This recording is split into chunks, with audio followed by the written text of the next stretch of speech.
noite. Eu sou o Rafael Estevam, sou aluno do curso de Medicina Veterinária do 9º semestre noturno. Hoje, pessoal, nós viemos abordar o tema de liofilização. Então, durante o vídeo, eu vou explicar para vocês como é feito o procedimento e o que é a liofilização.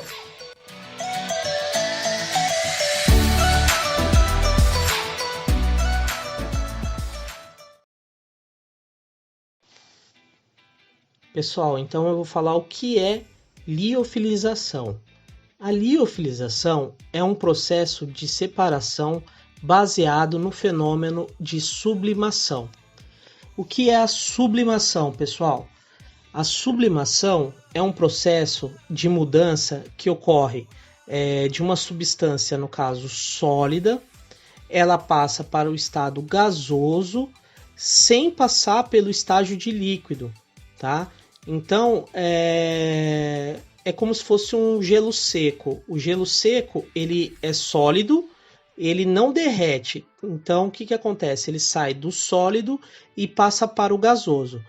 É o que ocorre com o alimento, né? O alimento ele é submetido a baixas temperaturas, ele vai para algumas câmaras heméticas, no qual todo o material líquido desse produto que foi congelado, ele vai ser retirado através de bombas de vácuo. Então, ele é submetido a baixas temperaturas e dentro dessas câmaras é feita a sucção desse material através do vácuo e restando apenas o produto sem o líquido, com um aspecto de secagem, né? E o produto acaba preservando todas as suas características. Além da indústria de alimentos, nós podemos utilizar a liofilização na indústria farmacêutica, no caso, na produção de vacinas, medicamentos, claro, nas indústrias de alimentos, tá? Na estabilização de culturas microbianas, na conservação de animais para exposição e restauração de livros. Em um diagrama de fase típico, o limite entre o gás e o líquido funciona no ponto triplo, ao ponto crítico. A liofilização traz o sistema em torno do ponto triplo, evitando a transição do líquido-gás vista na secagem. A liofilização ela tem duas fases. A desidratação primária, onde ocorre a retirada de praticamente 90% da água. O produto é submetido a pressão e calor nessa fase. A desidratação secundária, o alimento, depois do primeiro procedimento, ele ainda consiste uma quantidade de água ligada ao produto. Então, nessa fase, na fase secundária, nós vamos fazer o procedimento para que o produto chegue numa umidade de 2 a 8% do produto final. E com isso, nós garantimos um produto de qualidade.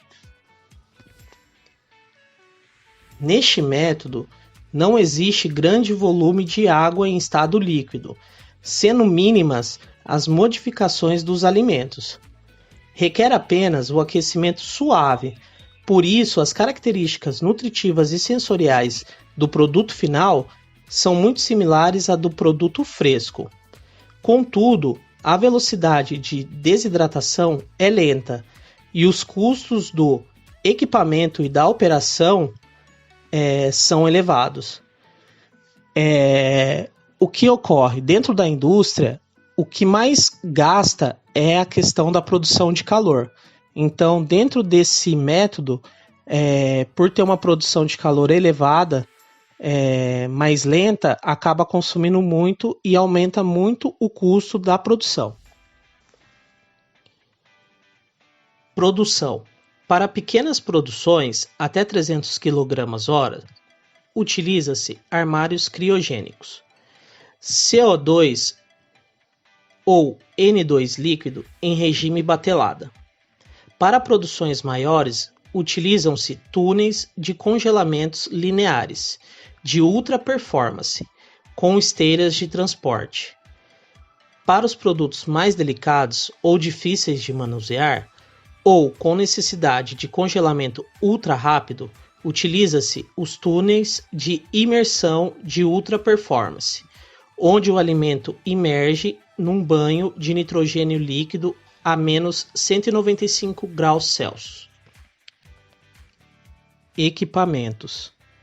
À sua esquerda, nós temos um liofilizador laboratorial para pequenas quantidades. Na sua direita, ele é um liofilizador de escala industrial, com suas prateleiras, e é utilizado o sistema batelada. Aqui são alguns produtos oriundos da liofilização, como carnes, café solúvel, algumas ervas aromáticas, frutas, maçã, chips e alguns temperos também. A seguir, eu vou rodar um vídeo com uma explicação de liofilização da casca do maracujá. Uma fruta e muitas delícias. Mousse, bolo, sorvete, geleia, sem falar do suco. Para tudo isso a gente usa a polpa do maracujá. Mas e a casca? Pois é, existem 150 espécies de maracujá no Brasil. Metade delas com potencial para ser usada na alimentação. Só que toneladas dessas cascas vão parar no lixo. Mas dá para evitar o desperdício e aproveitar essa parte da fruta, viu? Pesquisadores da Embrapa em Brasília, em parceria com uma empresa aqui de São Carlos, no interior de São Paulo, criaram uma farinha feita com a casca do maracujá. Eles usaram uma técnica mais eficaz para desidratar a fruta, chamada de liofilização. Primeiro, os maracujás são lavados e desinfectados. O pessoal tira a polpa e corta as cascas. Elas vão para uma câmara fria a 35 graus negativos, onde ficam por 24 horas. O congelamento acontece rapidinho, e isso provoca a formação de cristais de gelo bem pequenos. E em tamanho reduzido, esses cristais não danificam a estrutura das cascas. Daí, tudo é levado para esta máquina chamada liofilizadora. Então a água congelada é retirada.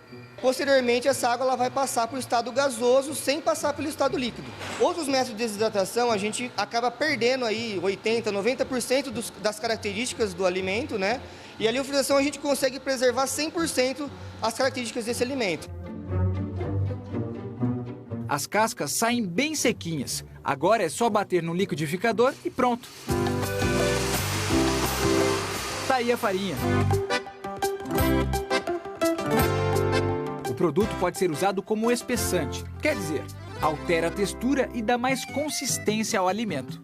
A dona de casa pode usar de que forma? Fazer sorvete, um bolo ou fazer uma bolacha. Outra vantagem está no prazo de validade. Uma farinha de trigo, por exemplo, ela tem uma validade de 6 meses, né? A farinha liofilizada, se você conservar hermeticamente fechado, sem pegar a umidade do ar ou oxigênio, a gente consegue ter uma validade, segundo a legislação brasileira, de 2 anos. Uma farinha mais saudável e bem mais duradoura, hein? Com certeza, utilizando apenas o método de liofilização, né? Pessoal, agora eu vou falar um pouquinho para vocês das vantagens e desvantagens desse procedimento, tá?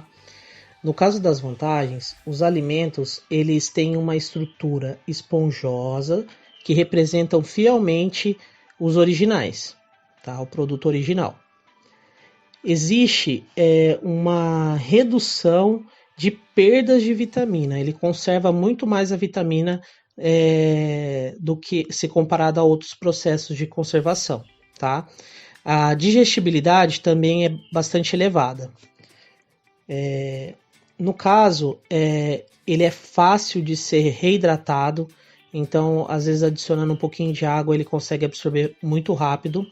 Ele impede o crescimento de organismos como micro-organismos.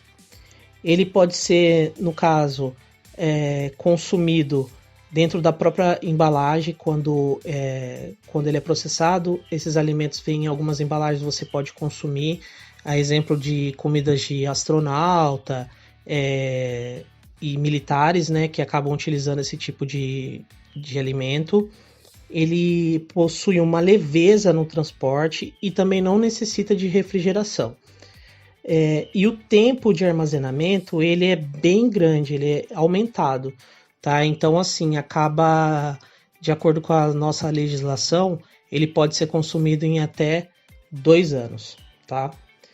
A desvantagem desses produtos, pessoal, a implantação dele na indústria acaba sendo muito cara, tá? Então, ele tem um custo muito elevado de implementação, tá? Ele acaba perdendo peso e volume, né? Em alguns casos isso também pode ser um problema. Ele também ocorre, nesse caso, a degradação oxidativas quando o produto não está na embalagem adequada, então ele pode oxidar e acabar se perdendo, né?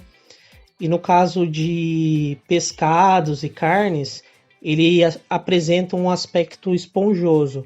Então isso pode ser encarado por alguém que for consumir como uma forma negativa, né? Por mais que ele mantenha as outras características do produto, tá? Ele também tem a quebra de emulsões maionese. No caso, ele não consegue fazer emulsões, tá? E no caso aqui, ele é um inadequado a processamento de certos alimentos. Então, assim, tem alguns alimentos que não ficam muito legais dentro desse processo de liofilização. Bom, espero que vocês tenham gostado da nossa apresentação e no mais é só isso mesmo que a gente tinha que passar para vocês. Espero que tenham gostado.